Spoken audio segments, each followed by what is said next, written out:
Hello friends, welcome to Akulmek Live. We know Russia and Ukraine crisis is affecting the entire world. The West is fueling the fire basically, and every day there are new sanctions being imposed. We live in a world today where the sanctions, we may think that it may affect Russia, it may not affect Russia, but it seems that because of the sanctions, Russians are not backing down. But will these sanctions affect other countries also? Will these sanctions will affect India in a long run? Let us discuss more about it.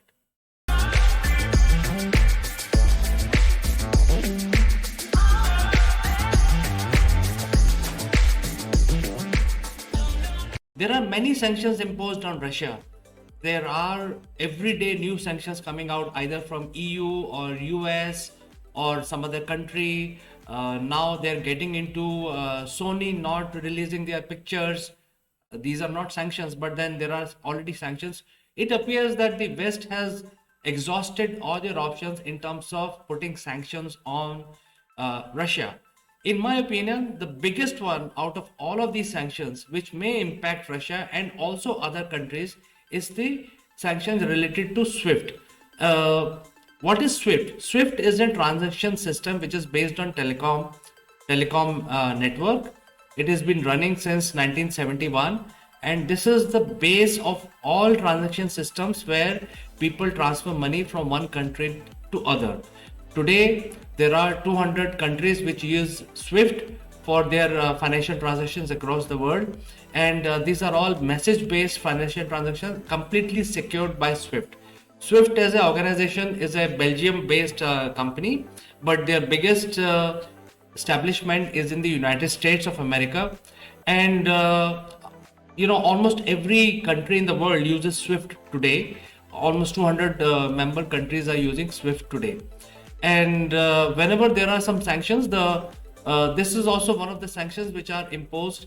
For example, in 2012 there was a sanction, SWIFT sanction imposed on Iran, because of which the Iran was selling their oil and gas to India, and India was also suffering because of that, because the Iran was taken out from the SWIFT list. So there was no way for India to continue that trade, because there is no way India could transfer money to Iran.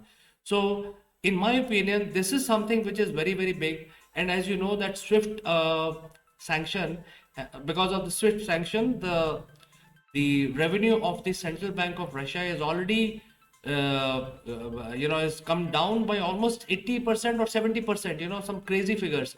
And ruble has also tanked almost 30% globally. So this is something which I feel is very, very severe sanction. And what will happen now? Will it impact Russia? Will it really affect Russia? I doubt it. I have my reasons, and I will spell them one by one. Well, in my opinion, it is not that Russia just got up one day on 24th of February and invaded Ukraine. They have been preparing for this invasion, and they are planning a lot of things. People who follow Russia as a country, I think we have to also understand that since 2014, Russia has made their economy self-sufficient, self-reliant. They had converted all their assets into gold, which is a lot of money they have. So they are very, very cash rich, and they are not dependent on the usual business. They have actually carved out their niche in the global market, and the SWIFT footprint is about 1.5% of the total revenue that they make. So I think even though the SWIFT sanction looks very harsh on Russia, it may impact other countries, not so much Russia. That is the first thing. And when I say Russia has been preparing for this eventuality or this crisis, they have already developed a new parallel system, which is very similar to SWIFT system, and that is called the SPFS.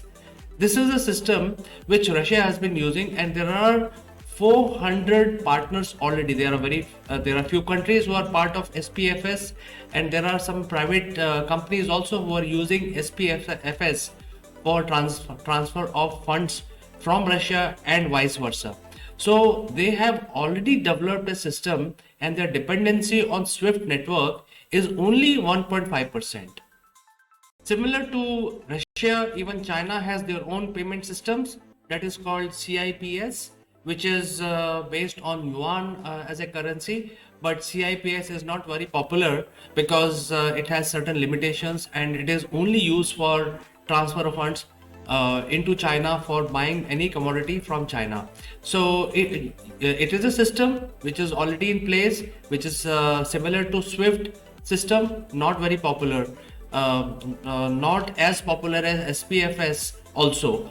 But nevertheless, this is another parallel system which is being used by few globally, and they also have a system. Now let's discuss about what impact SWIFT blockade of Russia will have on the rest of the world. In my opinion, a country like India, we have a major partnership with Russia in terms of defense and also in terms of gas. So, and there are other support systems that we have from Russia. Russia has been a very old ally of India. So, when we are actually doing trade with Russia, and India is using SWIFT at the moment, and Russia is out of SWIFT, we will not be able to do our normal trade from between these two countries, and that is why this may impact India in terms of fulfilling our needs, which we usually buy from countries like Russia and other partners of Russia. So I think this will impact India in a adverse way, even though directly there is no impact, but it will start impacting indirectly, very similar to what we faced in 2012 when Iran was taken out of SWIFT network as part of the sanction, right, US sanctions on Iran. Russia has been planning for this eventuality, and NATO is there. Russia and other countries, like-minded countries, have been building parallel forums globally, and BRICS is one of them. BRICS stands for Brazil, Russia, India, China, and South Africa, and these are the partners of BRICS, and they are actually developing an order which is parallel to the West. And as you know, that all of these countries are very, very large countries. If you look at India and China in terms of population, they are the largest in the world. If you put together these two countries, it comprises of pretty much 45% of the global population. Now look at other countries. Russia is the largest country in terms of land mass. If you have to go from point A to point B on Earth, anywhere on Earth, you have to pass through the territory of Russia. Brazil is as big as United States of America. South Africa is the smallest of all, but these are fairly large countries comprising of some of the largest economies. For example, China is the second largest economy today, and India is the fastest growing economy in the world today. So BRICS also is giving a lot of challenge to the Western world. And by the way, BRICS also have their own banks called BRICS Bank.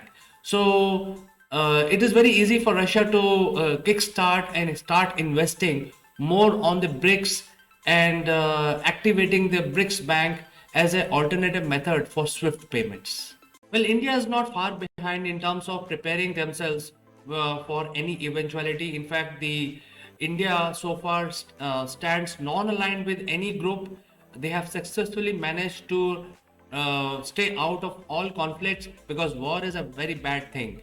The doctrine of war is not the doctrine of India, and even in this case also, the only objective India has to evacuate their students and citizens, which were about 20,000 in Ukraine. So India is only working as a potent force to evacuate their citizens, and they have stayed out of this conflict. But having said that, the SWIFT embargo on Russia will impact India definitely when it comes to business.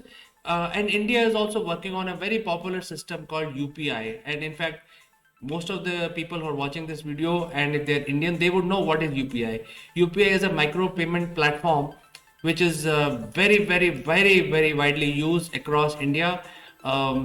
and it is a fantastic system which is now being talked about to transfer the technology in other countries also. Now there is an opportunity because of the swift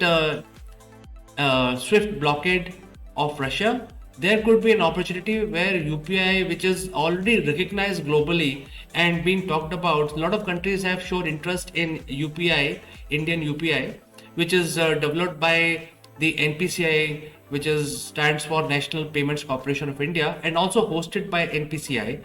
So there is an opportunity for UPI system from India to become global and provide payment facility for any country, because a lot of such developments are already happening.